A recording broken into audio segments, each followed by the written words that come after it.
নমস্কার, আমি রাজেশ আর আপনারা দেখছেন আমাদের চ্যানেল রিপাবলিক দাসপুর।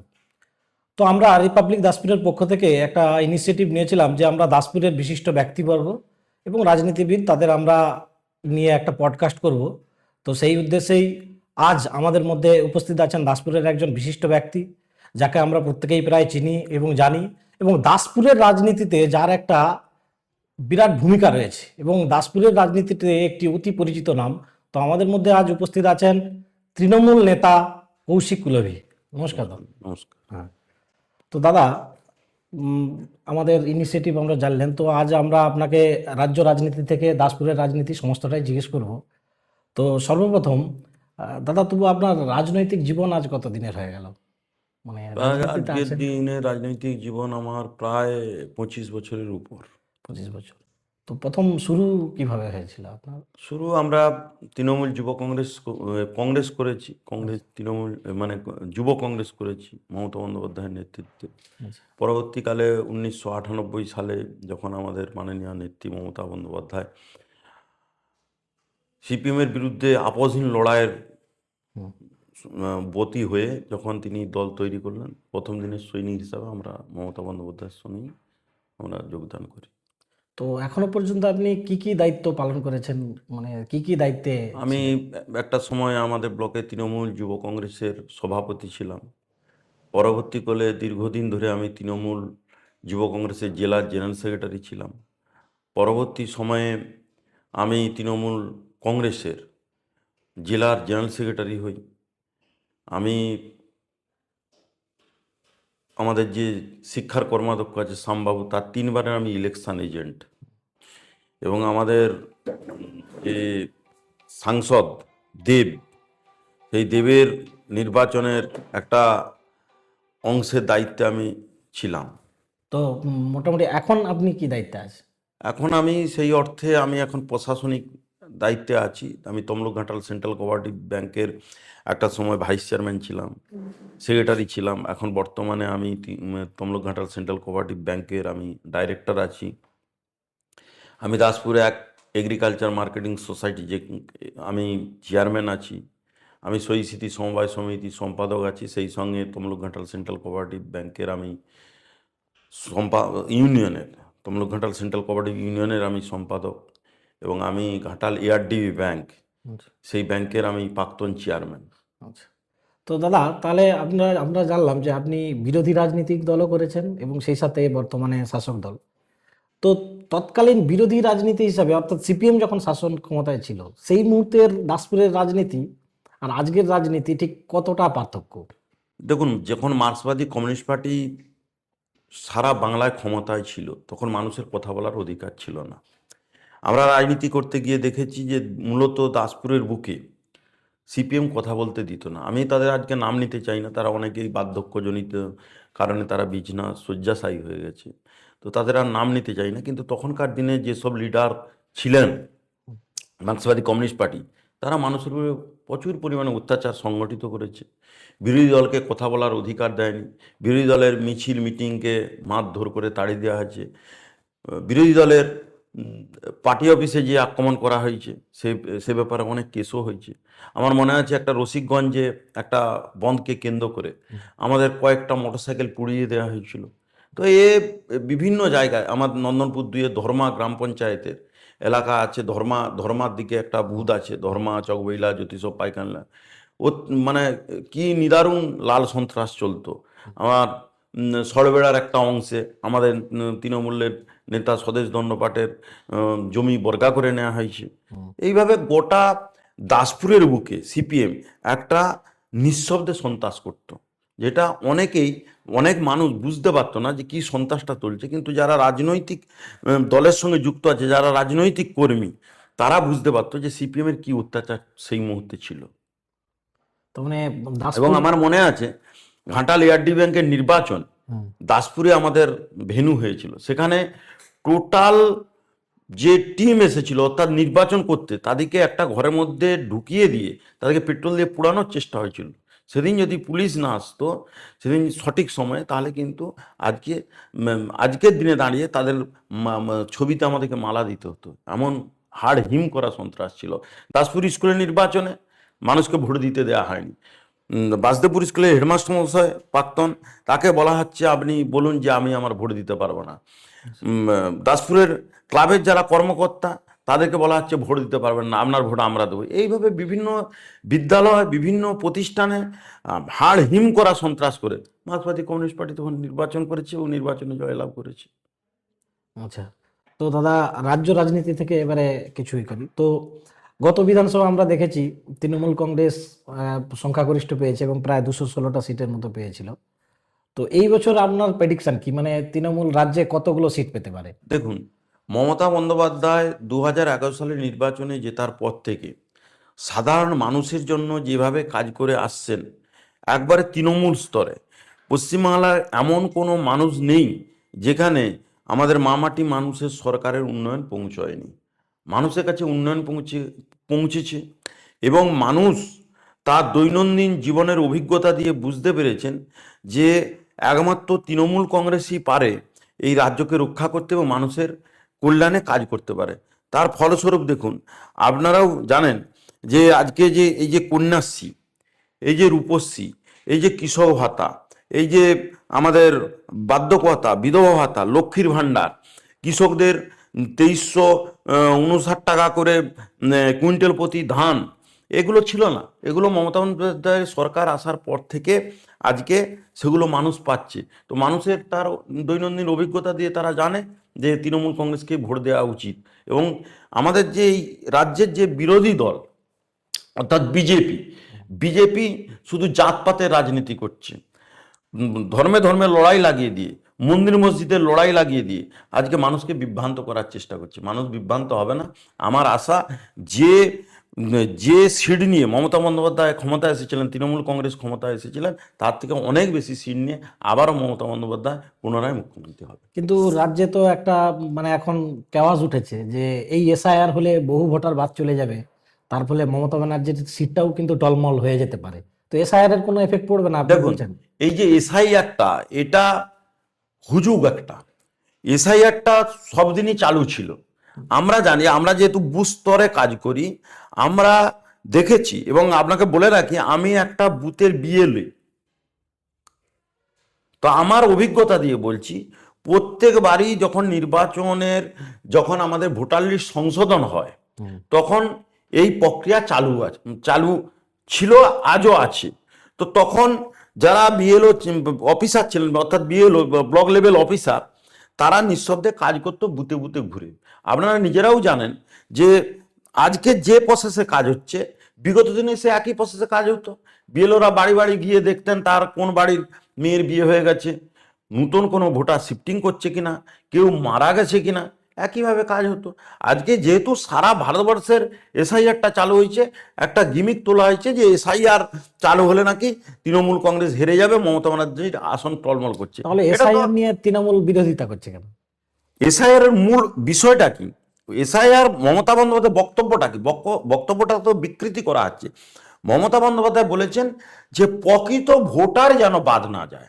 প্রকৃত ভোটার অর্থাৎ যিনি সত্যকারের ভোটার, এখানে 2002 সাল তার ভোটার লিস্টে নাম আছে এবং তিনি দীর্ঘদিন এই ভারতবর্ষের সঙ্গে সঙ্গে বাংলায় বাস করছে, তাদের ভোটটা যেন না বাদ যায়। পক্ষে যারা মৃত তাদের ভোট বাদ যাবে, যারা শিফটিং হয়েছে। আপনারা কি আশঙ্কা করছেন যে বিজেপি কোনো চক্রান্ত করছে ভোটার বাদ দিয়ে দেওয়ার?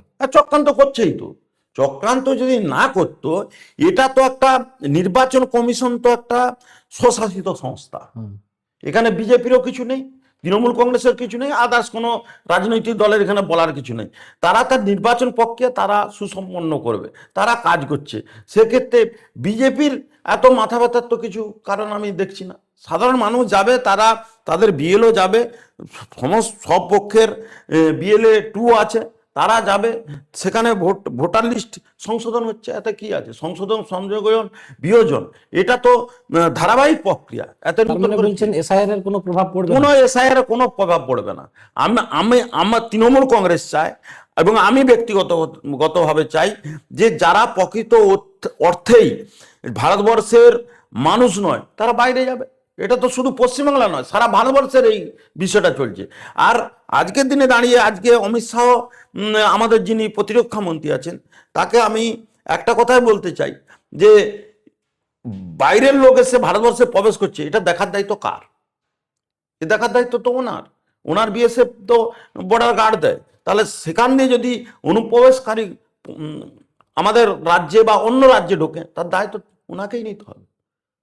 আচ্ছা, তাহলে মোটামুটি আপনি মানছেন যে মানে তৃণমূল একদম তৃণমূল পূর্ণভাবেই ক্ষমতায় আসবেন এবং সম্পূর্ণরূপে আমরা তৈরি আছি।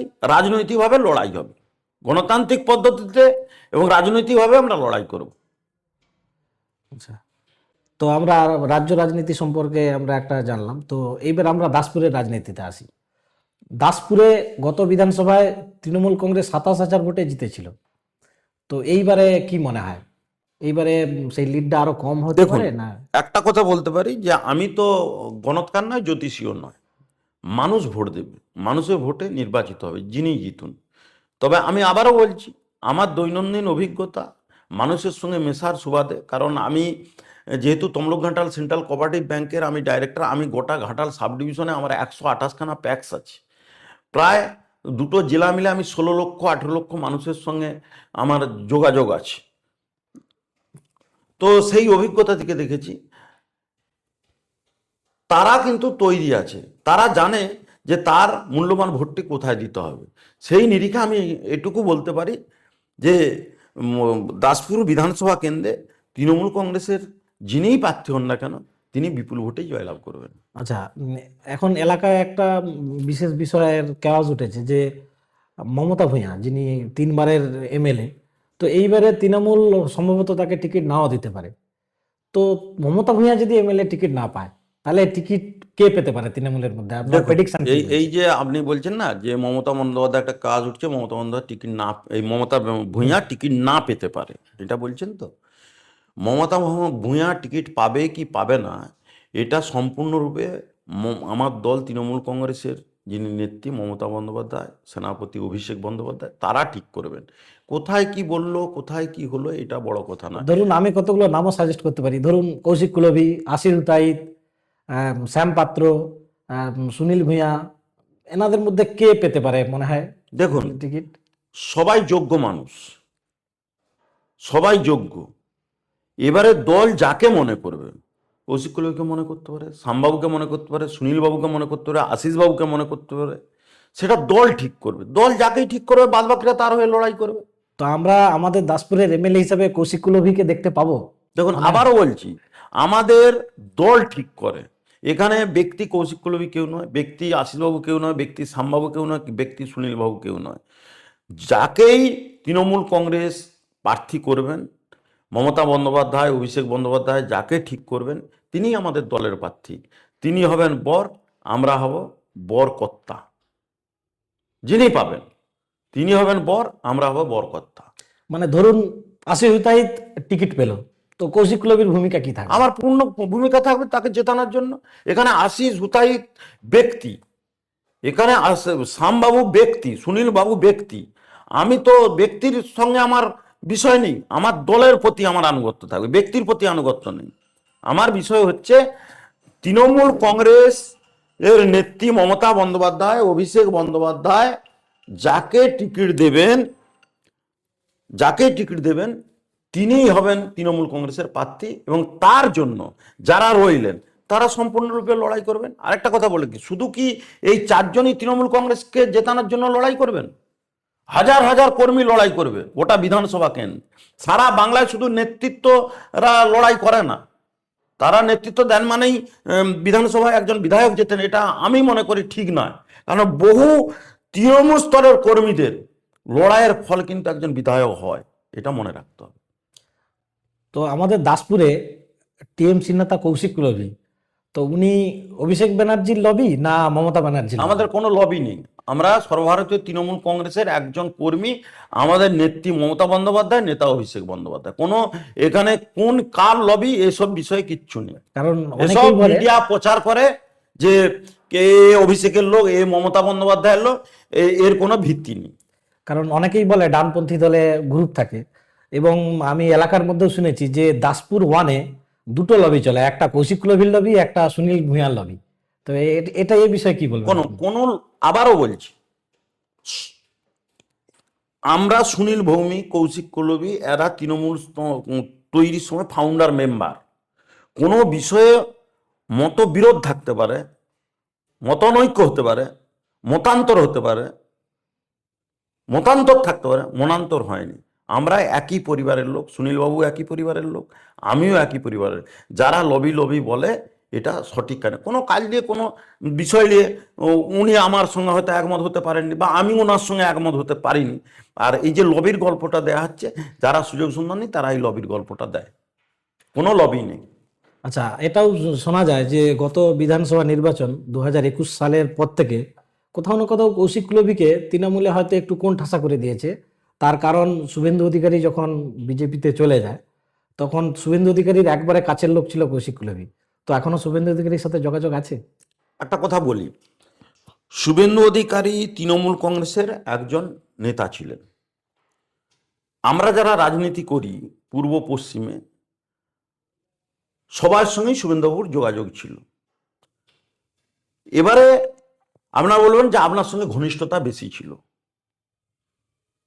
একবারে কাছের লোক কাছের বলে, লোক, হ্যাঁ। এটা তো প্রচার আছে। হ্যাঁ। আপনাকে বলে রাখি, এটা শুনে রাখা দরকার আপনাদের। শুভেন্দুবাবুর সঙ্গে রাজনৈতিকভাবে আমার সম্পর্ক ছিল। যতদিন তিনি তৃণমূল কংগ্রেসে ছিলেন আমি তাকে নেতা হিসাবে মেনে চলতাম। যেদিন তিনি তৃণমূল কংগ্রেস ত্যাগ করলেন, তাকে আমি ব্যক্তিগতভাবে শ্রদ্ধা করতে পারি, কিন্তু কোনো রাজনৈতিক সম্পর্ক আমার সঙ্গে নেই, মানে শুভেন্দুবাবুর সাথে এখন কোনো যোগাযোগ নেই, কোনো যোগাযোগ নেই, কোনো সম্পর্ক নেই। যতদিন তিনি আমাদের দলে ছিলেন ততদিন তাকে আমি নেতা বলে মানতাম, নেত্রী বলে দিদিকে মানতাম। কিন্তু যেদিন তিনি আমার দলের বাইরে চলে গেছেন, ব্যক্তিগত শ্রদ্ধা থাকতে পারে কিন্তু রাজনৈতিক সম্পর্ক থাকবে না। রাজনৈতিক লড়াই 100% লড়াই হবে ওনার দলের সঙ্গে। আচ্ছা, তো মোটামুটি জানলাম। তো এইবারে দাদা মানে কতগুলো ট্রিক কোশ্চেন, মানে ধরুন বর্তমানে আমাদের যে লোকসভা, ঘাটাল লোকসভার বর্তমান এমপি দেব, এবং তিনি পরপর 3বার এমপি হয়েছে। তো দেবের যে দীপক অধিকারী, তার কাজে আপনি 10-এর মধ্যে কত দেবেন তাকে? দেখুন, দেব যেভাবে কাজ করে না, আপনারা হয়তো যেহেতু আমাদের সঙ্গে খুবই সুসম্পর্ক, আমরা কাজের নিরিখে তার সঙ্গে থাকি। দেব একটা আলাদা মানুষ। কেন বলছি আলাদা মানুষ? উনি নিঃশব্দে কাজ করতে ভালোবাসেন। আপনারা নিশ্চয়ই আপনাদের মিডিয়া দেখেছেন, মিডিয়াতে যে উনি কোনো কারো বিরুদ্ধে কখনো কোনো অভিযোগ করেননি। অনেকেই অনেক কথা মানে বলেছেন মানুষ হিসেবে ভালো। ওনার সম্পর্কে, অনেকেই বিষেধগার করেছেন, কিন্তু উনি কোনো মানুষকে ব্যক্তিগতভাবে আক্রমণ করেন। উনি কাজটা বোঝেন, এবং কাজ বুঝেন বলেই আজকে কিন্তু ঘাটাল মাস্টার প্ল্যান, সেই ঘাটাল মাস্টার প্ল্যান কিন্তু ওনার হাত ধরেই আজকে কাজ শুরু হয়েছে। ঘাটার মাস্টার প্ল্যান এবং কি বাস্তবায়িত আমি হবে? শেষ করি, মাস্টার প্ল্যান শুরু হয়েছে। কোনো সাংসদকে আপনারা দেখেছেন এর আগে যারা ছিলেন মানুষের বাড়ি গিয়ে পৌঁছে যাওয়া? কোনো সাংসদকে দেখেছেন যে কার বাড়ি তৈরি হয়নি তার বাড়িতে গিয়ে হাজির হয়ে তার যাতে বাড়ি তৈরি হয় সেই ব্যাপারে ব্যবস্থা নেওয়া? কোনো সাংসদকে আপনারা দেখেছেন যে কোন রাস্তায় লাইট নেই, আলো নেই, সেটাও কিন্তু তিনি খোঁজ খবর নিয়ে আলোর ব্যবস্থা করছেন, ত্রাণের ব্যবস্থা করছেন, কোথাও বিপর্যয় হলে সঙ্গে সঙ্গে ত্রাণের ব্যবস্থা করছেন? আমরা তো দীর্ঘদিন বামপন্থ যখন ক্ষমতায় ছিলেন তখন আমরা রাজনীতির সঙ্গে যুক্ত, কোনোদিন এরকম ত্রাণ আসতো না, বাড়ি বাড়ি তিরপল পৌঁছতো না, হাহাকার পড়ে যেত, বাড়ি বাড়ি খিচুড়ি দেওয়া হতো না মানুষের বিপর্যয়ের সময়। কিন্তু দেব নিঃশব্দে সেই কাজগুলো তার যারা কর্মী আছে তাদেরকে নিয়ে কিন্তু সেই কাজগুলো করে গেছেন। এবার আপনি একটা প্রশ্ন করলেন যে মাস্টার প্ল্যান বাস্তবায়িত হবে কিনা। বাস্তবায়িত বাস্তবায়িকতা পাবে কি পাবে না সেটা তো আপনারা দেখতে পাচ্ছেন। কাজ শুরু হয়েছে, যতক্ষণ না শেষ হয় আমি তো আপনাকে বলতে পারবো না যে শেষ হয়ে গেল, আজকে তো বলতে পারবো না যে শেষ হয়ে গেল।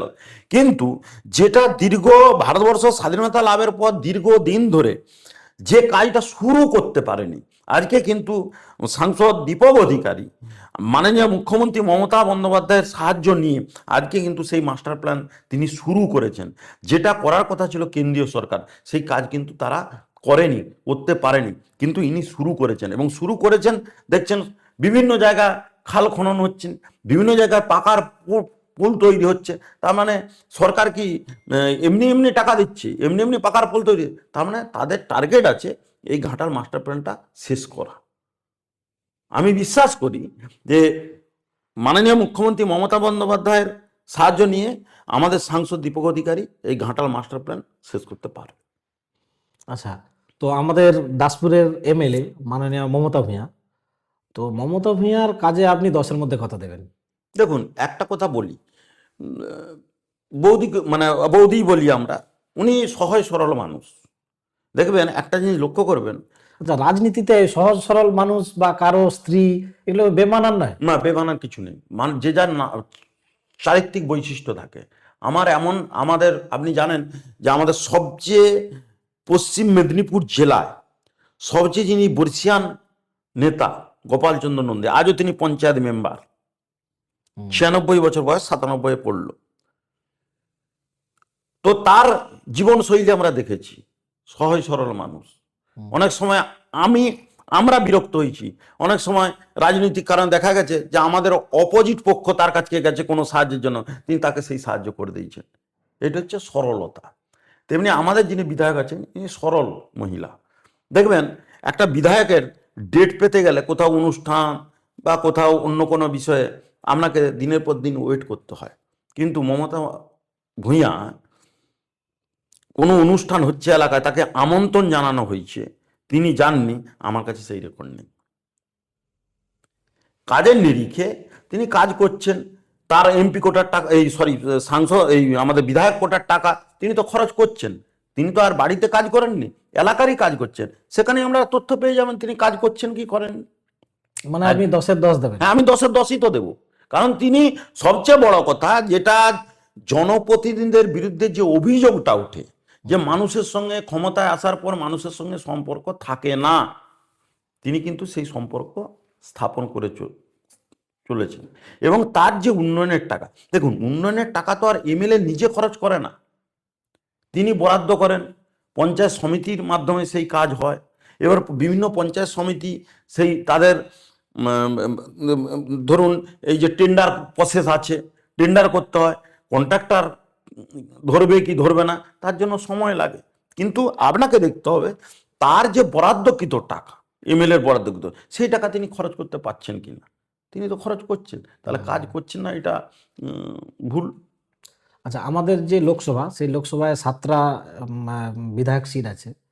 তো ঘাটালে গত বিধানসভায় বিজেপি জিতেছিল এবং বিজেপি বিধায়ক শীতল কপাট। তো শীতল কপাটের কাজে আপনি 10-এর মধ্যে কত দেবেন?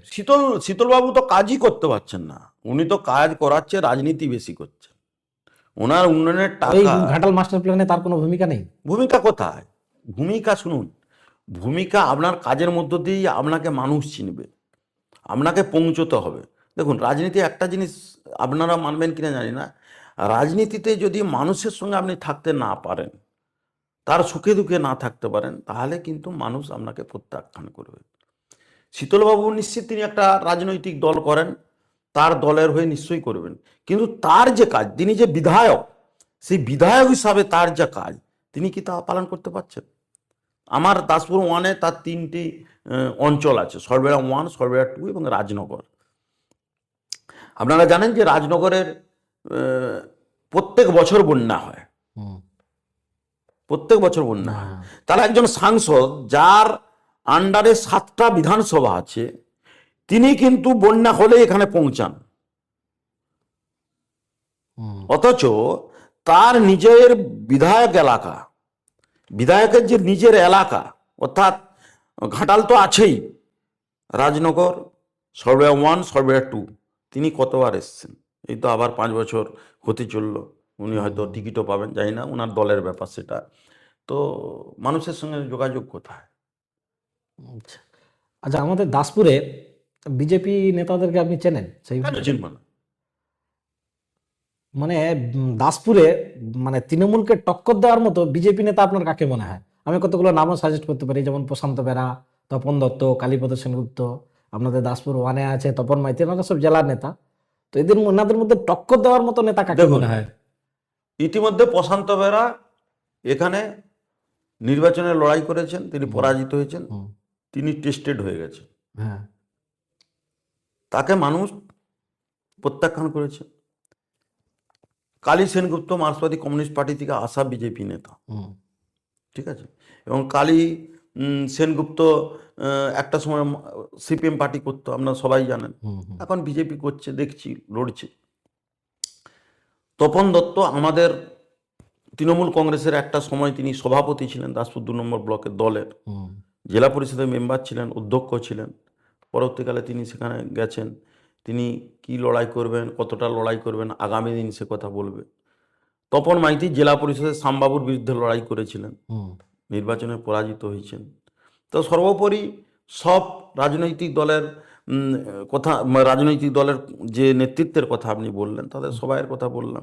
এবার মানুষ যাকে পছন্দ করবে বিরোধী দল হিসাবে তিনি নেতৃত্ব দিবেন, মানে এটা আমাদের তৃণমূল, বলার কি আছে। আচ্ছা, মানে টক্কর দেওয়ার মতো নেতা আমাদের পাচ্ছেন না? টক্করের বিষয় কিছু নেই। আমাদের ভারতীয় জনতা পার্টি যারা নেতৃত্ব দিচ্ছেন তাদের সঙ্গে আমাদের রাজনৈতিক লড়াই হবে।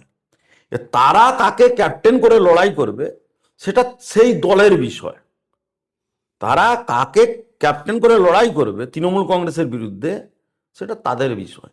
এই বিষয়ে আমাদের কথা হচ্ছে, যিনি ক্যাপ্টেন হয়ে লড়াই করতে আসুন না কেন, আমরা তৃণমূল কংগ্রেস আমরা প্রস্তুত আছি। আচ্ছা কৌশিক দা, আপনারা দাসপুরের শীর্ষ নেতৃত্ব, তোমাদের দাসপুরে সবসময় একটা বন্ধুত্বপূর্ণ রাজনীতি চলে, মানে দাসপুরে ফ্রি অ্যান্ড ফেয়ার ইলেকশন হয়। কিন্তু আমরা এই গত সোনাময়ী যে সমবায় সমিতির নির্বাচন দেখলাম, সেই নির্বাচনে কিন্তু মানে বিরোধীদেরকে নাম নমিনেশন করতে দেওয়া হয়নি। মানে এইটা দাসপুরের বুকে একেবারে একটা বিপরীত ঘটনা, যেখানে একটা বন্ধুত্বপূর্ণ রাজনীতি চলে, কোনো রকম ফ্রি অ্যান্ড ফেয়ার ইলেকশন হয়, কোনো কাউকে ভয় দেখানোর ব্যাপার নেই। সেইখানে ওই নির্বাচনটা এইভাবে আপনাদেরকে করে জিততে দেখুন, হলো। আমি এই প্রসঙ্গে পরে যাব। এই যে ফ্রি অ্যান্ড ফেয়ার ইলেকশন হয় না, এই যে কথাটা বললেন না, হ্যাঁ, এটা ভুল কথা, এটা মিথ একটা। এটা মিথ। কারণ আমি আগেই আপনাকে বলে গেছি যে মার্ক্সবাদী কমিউনিস্ট পার্টি কিভাবে সন্ত্রাস করত সেটা আমি কিন্তু উদাহরণস্বরূপ বলে গেলাম। যোধঘাটাশ্রম হাই স্কুলের নির্বাচনে হুম, যখন মার্ক্সবাদী কমিউনিস্ট পার্টি ক্ষমতায় ছিল, সন্ত্রাস হয়নি। চকসুলতান সমবায় সমিতিতে আমাদের ডানপন্থী ভোটার যারা, তাদেরকে সমবায়ের মেম্বার করা হয়নি। এটা তো নীরব সন্ত্রাস। হুম, আমি একজন কৃষক, আমার জমি আছে, আমি একটা সমবায়ের মেম্বার হতে চাই, সরকারের নীতি হচ্ছে সবাইকে সমবায়মুখী করো, হুম, সেটা করছে না, সেটা নীরব সন্ত্রাস। আর যেটা সোনামীর কথা বলছেন, এটা একটা বিক্ষিপ্ত ঘটনা। দীর্ঘদিন ধরে এই সোনাময়ী কৃষি সমবায় উন্নয়ন সমিতি লিমিটেডে যারা তৃণমূল কংগ্রেস মনোভাবাপন্ন মানুষ বহুবার আবেদন নিবেদন করেছেন, তাদেরকে সদস্য করা হয়নি। হুম, তাদেরকে সদস্য করা হয়নি, তাদেরকে ঋণ দেওয়া হয়নি। স্বাভাবিক কারণে এটা সাধারণ মানুষের স্বতঃস্ফূর্ততা, এটাতে তৃণমূল কংগ্রেসের কিছু বিষয় নয়। এটা প্রচার হচ্ছে যে তৃণমূল কংগ্রেস এটা করছে। তৃণমূল কংগ্রেসের এত পড়েনি। কারণ জেনে রাখুন, আমার 128খানা ঘাটাল সাব ডিভিশনে সমবায় সমিতি আছে। হুম, তার মধ্যে আমরা যেগুলো ভোট হয়নি ছেড়ে দিলে, দাসপুর 1-এ আমরা 18টার মধ্যে 16টায় ক্ষমতায় আছি। সুলতাননগরে বিজেপি সিপিএম ক্ষমতা আছে। তাহলে এই যে সন্ত্রাসের কথা বলছেন, তাহলে সুলতাননগরে কি করে ক্ষমতায় আছে? সেখানে তো নির্বাচন হয়েছে। চকসুলতানেও একটা ব্যাপার, চকসুলতানে রিসেন্ট নির্বাচন হলো। আমি শেষ করে দিই হ্যাঁ, সোনামিটা। তো এই বিষয় নিয়ে যারা মনে করছেন যে সন্ত্রাস হয়েছে, এই সন্ত্রাসের কথা তুলছে কারা? সিপিএম আর বিজেপি। বিজেপির কতজন মেম্বার আছে সমবায় সমিতিতে, বিজেপির নেতৃত্ব বলতে পারবে? বলতে পারবে না। সিপিএম সেখানে ক্ষমতায় ছিল।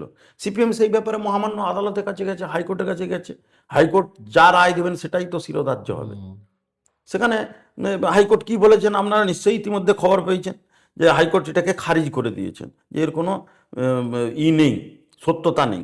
তো যা হওয়ার তাই হয়েছে।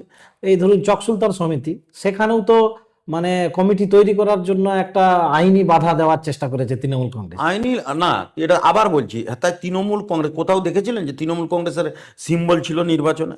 না, সমিতির নির্বাচনে কারো কারো symbol থাকে সিম্বল না। থাকে না। না। তাহলে সাধারণ কৃষকরা লড়াই করছে, যারা সমবায় মেম্বার হতে পারেননি, হুম, যারা দীর্ঘদিন ধরে বঞ্চিত, তারা মহামান্য আদালতের কাছে গেছে। মহামান্য আদালত যা বিচার করবেন বা যা বিচার করেছেন সেটাই শিরোধার্য। আপনি বলুন, যেখানে গভর্নমেন্ট চাচ্ছে যে সমবায় সমিতিগুলোকে সমস্ত পক্ষ থেকে সমস্ত মানুষকে সমবায়মুখী করো।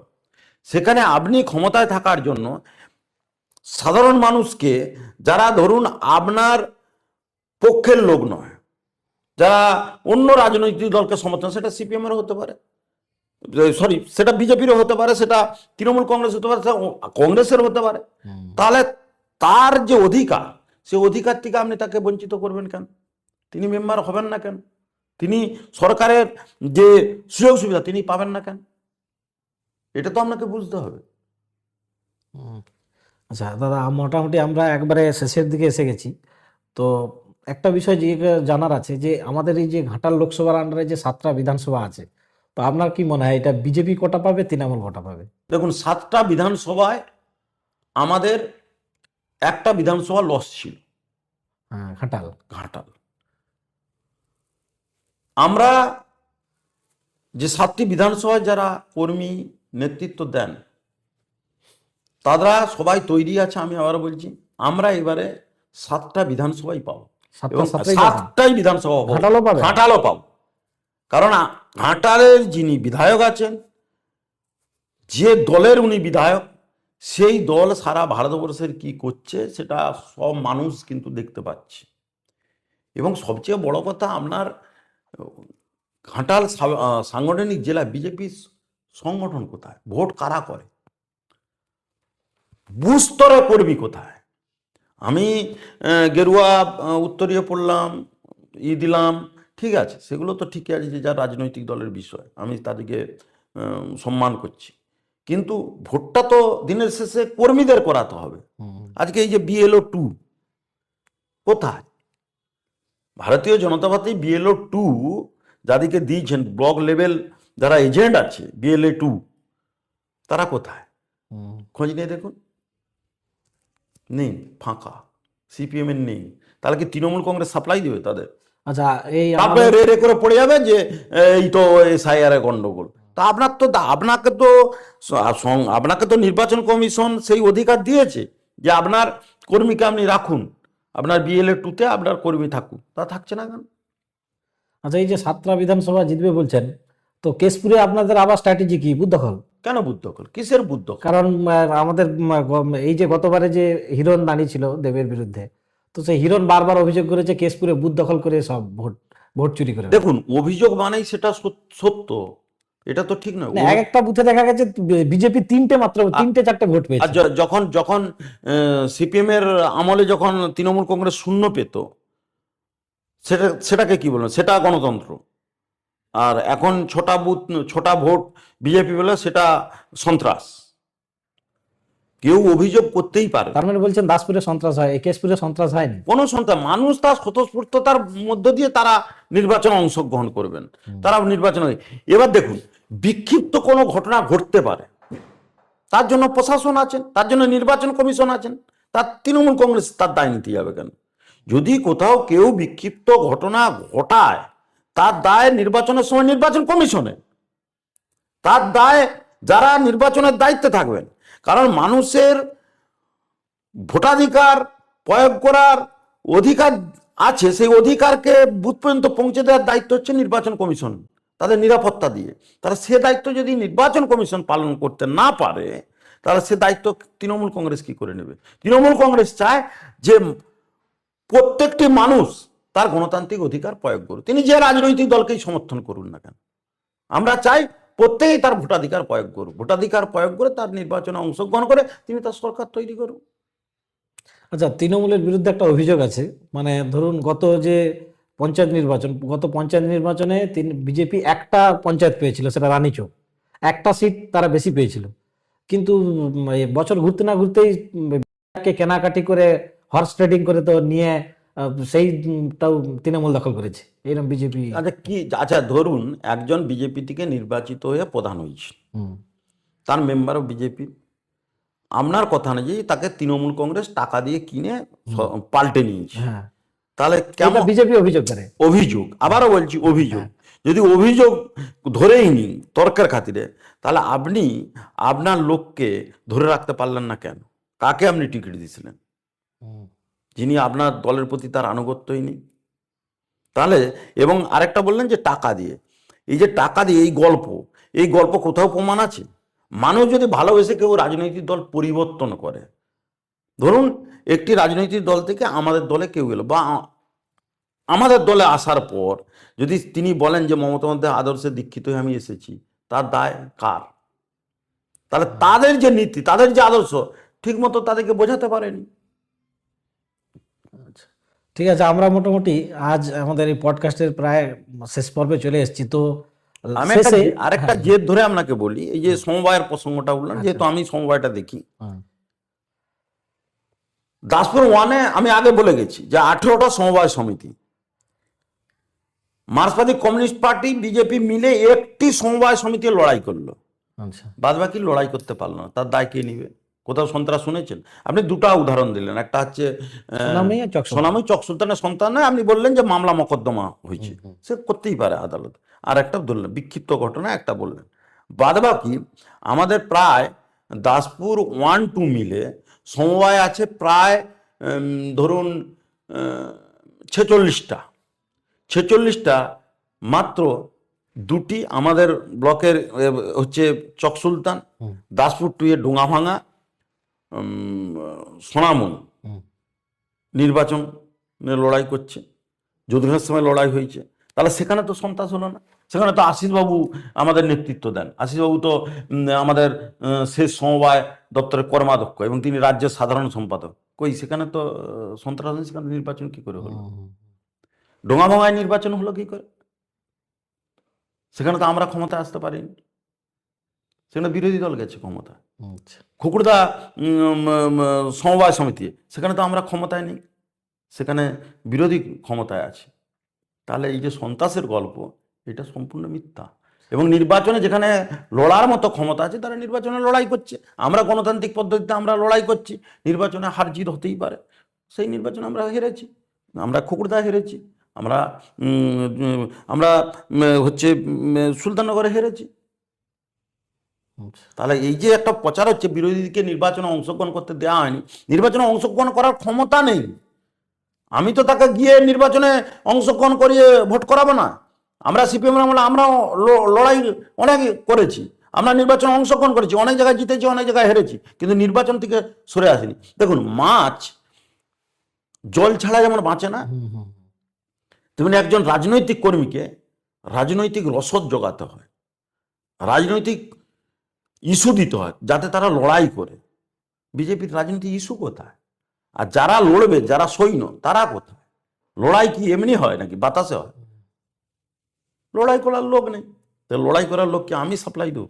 আচ্ছা কৌশিক দা, আমাদের দাসপুরবাসীর একটা চিরদিনের আক্ষেপ, আপনারা শাসক দলে ক্ষমতায় আছেন, আপনাদেরকেও এটা বুঝতে হবে যে আমার ঘাটাল বিধানসভায় দুটো পৌরসভা আছে, একটা ঘাটাল আর খড়ান। আমাদের দাসপুরে একটাও পৌরসভা নেই।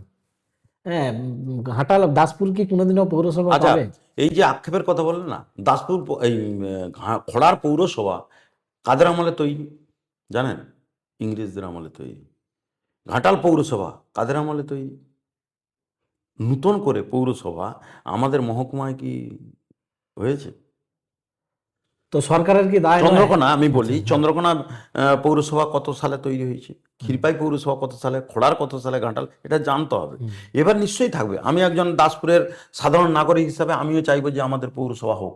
এ দাবি আমাদের অনেক দিনে। আমরা যে 34 বছর মার্ক্সবাদী কমিউনিস্ট পার্টি এই ব্যাপারে কোনো উদ্যোগ গ্রহণ করেনি, বরং আমরা ক্ষমতায় আসার পর আমরা দপ্তরে জানিয়েছি, আমাদের দপ্তর থেকে বিভিন্নভাবে চেষ্টা করা হচ্ছে, মানে আমাদের লোকাল এলাকা থেকে যাতে পৌরসভা হয়। নিশ্চয়ই সরকার তার ভাবনা চিন্তা করছে, সরকার ভাববে, হয়তো আজকে হয়নি, আগামী দিনে হতে পারে।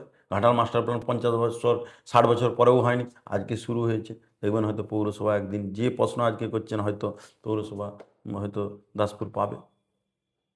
আচ্ছা, বিজেপি নেতাদের মানে বেশিরভাগ নেতাই একটাই কথা বলে যে যে সমস্ত স্বর্ণ কারিগররা বাইরে আছে তারা যদি সবাই এসে নির্বাচনে অংশগ্রহণ করে তাহলে কিন্তু তৃণমূল হেরে যাবে। তো আপনারা সেই স্বর্ণ কারিগরদের মন জোগান করতে পারছেন না কেন? কে বারণ করছে? স্বর্ণকারদের আসার ক্ষেত্রে কেউ কি বারণ করা আছে? তারা তো অংশগ্রহণ আপনার কি মনে হয় স্বর্ণকাররা কাকে ভোট দেয়? আমি বলি, স্বর্ণকার মানে তো একজন নয়, দুজন নয়। স্বর্ণকারদের কি ভোটাধিকার কেড়ে নেওয়া হয়েছে আমাদের দাসপুর বিধানসভায়? না। না। তাদের ভোটাধিকার আছে এখানে, তারা অনেকেই আসেন, অনেকেই আসেননি, অনেকেই ভোটদানে অংশগ্রহণ করেন, আমাদেরও করে, যারা বিজেপিকে সমর্থন করেন তারাও করেন, কাকেও তো বারণ করা নেই। আর যে প্রশ্নটা করলেন যে স্বর্ণকাররা কাকে সমর্থন করেন, এটা একটা ভাইটাল প্রশ্ন। তো দেখুন, স্বর্ণকাররা কাকে সমর্থন করেন নির্বাচনেই তো অংশগ্রহণকারীদের মাধ্যমেই তো বুঝতে পারছেন। স্বর্ণকাররা তো এখানে আসেন। তাহলে বিধানসভা নির্বাচনে 26,000 ভোট, 27,000 ভোটে জিতলো কী করে মমতা ভূঁইয়া? এবং আপনারা জানেন যে দাসপুর, বিশেষ করে দাসপুর টু, দাসপুরটিও প্রচুর পরিমাণে সোনার কাজে ছেলেরা বাইরে থাকে। তাহলে সেই ভোটটা এলো কোথা থেকে? আপনি তো একটু আগেই বললেন যে দাসপুর হচ্ছে গণতান্ত্রিক পদ্ধতিতে নির্বাচন হয়, দাসপুরে কোনো সন্ত্রাস নেই। তাহলে নির্বাচনে 27,000 ভোটে জেতার পর তারা যদি ভোট দিয়ে নির্বাচিত করে, তাহলে ভোট স্বর্ণকাররা কাকে দিল? সেটা তো আর সন্ত্রাস হয়নি। স্বর্ণকাররা তৃণমূলকে ভোট দেয়, নিশ্চিত দেয়। কিন্তু তাদেরকে যে একটা বলা হয়েছিল তাদের জন্য একটা স্বর্ণ হাব করা হবে, তো সেই হাবের তো কোনো দেখুন, সেই রকম কিছু হাব তৈরি হয়েছে আপনারা জানেন, হ্যাঁ, হাব শুধু ইনফ্রাস্ট্রাকচার। ইনফ্রাস্ট্রাকচার তৈরি হয়েছে। হ্যাঁ। কোনো কিছু জিনিস চালু করতে গেলে সময় লাগে, হয়তো একটু বেশি সময় লাগছে। কারণ সবচেয়ে বড় কথা, যারা সোনার এই হাবে অংশগ্রহণ করবেন, কাজ করবেন, সবচেয়ে বড় কথা তাদের নিরাপত্তাটা আগে। কারণ যে জায়গায় আমাদের স্বর্ণ হাবটা তৈরি হয়েছে, সেখান থেকে আমাদের ঘাটাল পাঁশকুড়া রাস্তাটা কতটা দূরত্ব আপনারা সবাই জানেন। তাহলে প্রথম হচ্ছে তার নিরাপত্তা, তার ইনফ্রাস্ট্রাকচার তৈরি হয়েছে, আপনি নিজেই বললেন। এবার কিছু কিছু টেকনিক্যাল বিষয় আছে, তাদেরকে ঋণের বিষয় আছে। কারণ ওটা তো চালু হলে ধরুন যারা ওইটা একটা সমিতি তৈরি করে করা হয়েছে, তারা থেকে ঋণ পেতে হবে।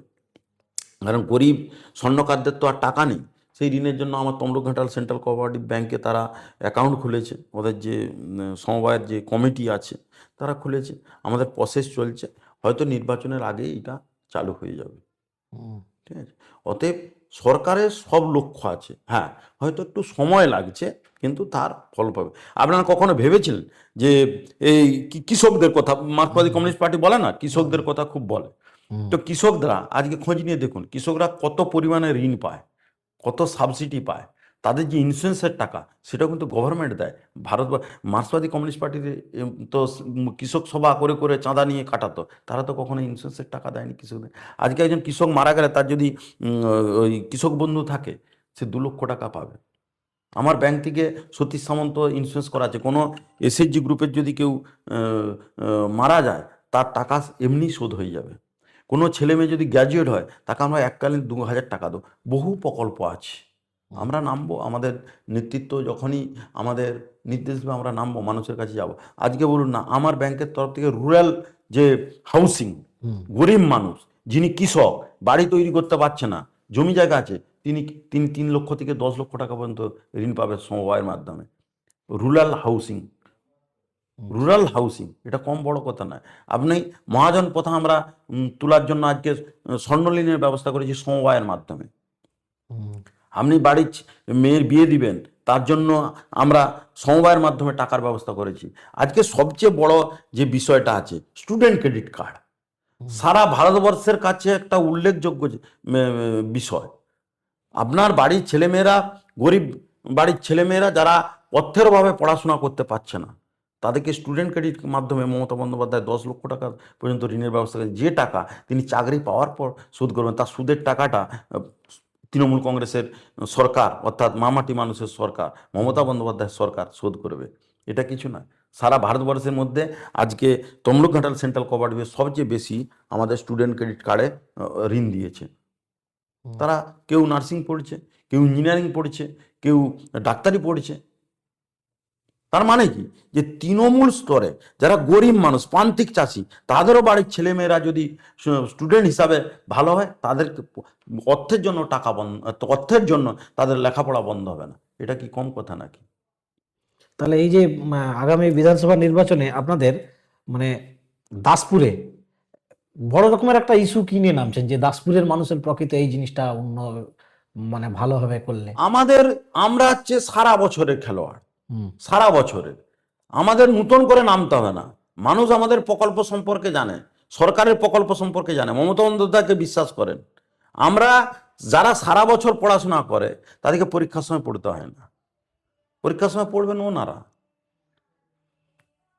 কারণ ওনাদের বুস্তরে কি অবস্থায় আছে ওনারা নিজেরাও জানে, যদিও তাদের রাজনৈতিক দলের বিষয়, এই বিষয়ে আমার বলা ঠিক হবে না, কিন্তু আমরা সারা বছর পড়াশোনা করি, সারা বছর আমরা আছি মানুষের সঙ্গে, মানুষের সাথে, পঞ্চায়েতের মাধ্যমে হোক, সমবায়ের মাধ্যমে হোক, এসএসজি গ্রুপের মাধ্যমে হোক, আমরা মানুষের সঙ্গে যোগাযোগ রাখি, মানুষ আমাদের সঙ্গে আছে। আচ্ছা কৌশিক দা, আপনি দাসপুরের সাথে সাথে তো ঘাটালের রাজনীতি সম্পর্কে ওয়াকিবহাল। তো আমাদের ঘাটাল দাসপুরের মানুষ ট্রেন যোগাযোগ থেকে একবারে বিচ্ছিন্ন। আমরা ট্রেন যোগাযোগ পাবো কবে? দেখুন, এইটা আমার মনে আছে, দিদি যখন রেলমন্ত্রী ছিলেন তখন আমাদের শ্যামপদ পাত্র, এখন শিক্ষার কর্মাধ্যক্ষ, উনার উনি কিন্তু বহু চেষ্টা করেছেন এবং সেই মোতাবেক উনি দিদির কাছে এই প্রকল্প জমাও দিয়েছিলেন, এবং আপনারা জেনেছিলেন, একবার পেপারে বেরিয়েও ছিল যে রেল লাইনের পেপারে ব্যাপারে বেরিয়েছে। বিষয়টা দেখভাল হচ্ছে। এখন যখন উনি ছিলেন তখন উনি এইটাকে নিয়ে লাড়াচাড়া করেছিলেন, মানে আমাদের নেত্রী মমতা বন্দ্যোপাধ্যায়, তিনি চেষ্টা করেছিলেন, পরবর্তীকালে উনি সেখান থেকে চলে আসেন, রাজ্যের মুখ্যমন্ত্রী হন, তারপরে যেহেতু সরকার আলাদা, তারা এই ব্যাপারে তো আমি বলবো শীতলবাবুর উদ্যোগ নেওয়া উচিত, তার পক্ষ থেকে নিশ্চয়ই আমাদের আমাদের দায়বদ্ধতা থাকবে, কারণ আমাদের সাংসদ এখানকার সাংসদ আমাদের, ঠিক আছে, আমাদের দেব মাস্টার প্ল্যান নিয়ে বলেছে, রেল নিয়ে বলেছে, মাস্টার প্ল্যান রূপায়িত হয়েছে, তাও সরকার করেনি, মানে কেন্দ্রীয় সরকার করেনি, সাহায্য করেনি, আমাদের নেত্রী মমতা বন্দ্যোপাধ্যায়, আমাদের মুখ্যমন্ত্রী, মানুষের মুখ্যমন্ত্রী, তিনি কিন্তু এটা উপলব্ধি করে আজকে তিনি মাস্টার প্ল্যান চালু করেছে, মাস্টার প্ল্যানের কাজ কিন্তু চলছে, এটা অস্বীকার করতে পারবেন না। এবার আপনার একটা আবারও ঘুরে যায় যে আপনার একটা রূপায়িত হবে কিনা। আজকের দিনে দাঁড়িয়ে আপনার ছেলে ডাক্তার হবে না, ইঞ্জিনিয়ার হবে না, ব্যারিস্টার হবে, আপনি বলতে পারবেন?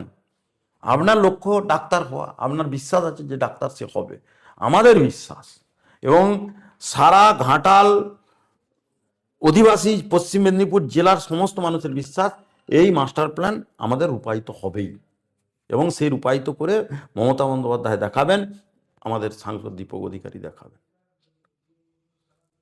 আচ্ছা, আমাদের এই ঘাটাল পাঁশকুড়া রোডটা মানে 6 লেন হওয়ার কোনো পরিকল্পনা আছে আপনারা জানেন সরকারের? 6 লেনের জন্য তো চেষ্টা চলছে, হ্যাঁ। হলে হলে ভালো। আমি একজন দাসপুরের নাগরিক হিসাবে আমি এটুকু বলতে পারি, এটা যদি 6 লেন হয় খুবই ভালো হয়। আচ্ছা, আমাদের তরফ থেকে যা যা জানানো মানে হয়েছে। সরকারি তরফ থেকে কোনো রকম পরিকল্পনা নেওয়া হচ্ছে? একটা সময় শুনেছিলাম যে এটা 6 লেন হবে, পরবর্তী সময়ে মাপঝোপও আপনারা জানেন হয়েছিল, এবারে সেটা কোন জায়গায় আছে আমি সে বিষয়ে আমি জানি না। ঠিক আছে, যাই হোক, আমরা কৌশিকদার সাথে সবিস্তারে সমস্ত কিছু বিষয় আলোচনা করলাম। তো আমরা কৌশিকদাকে অসংখ্য ধন্যবাদ জানাচ্ছি, তো আমাদের চ্যানেলে তার বিশেষ আপনাদেরও সময় দেওয়ার ধন্যবাদ জন্য। জানাচ্ছি। তো কৌশিকদাকে আমরা অনুরোধ করব যে আগামী নির্বাচন কিছু 1-2-3 মাস পরেই হয়তো ঘোষণা হয়ে যাবে, তখনও যেন আমাদেরকে একটু সময় দেয়। তো এই বলে নিশ্চয়ই দেব। আমি আজকের আমার সবাই ইন্টারভিউ এখানে শেষ করছি। ধন্যবাদ।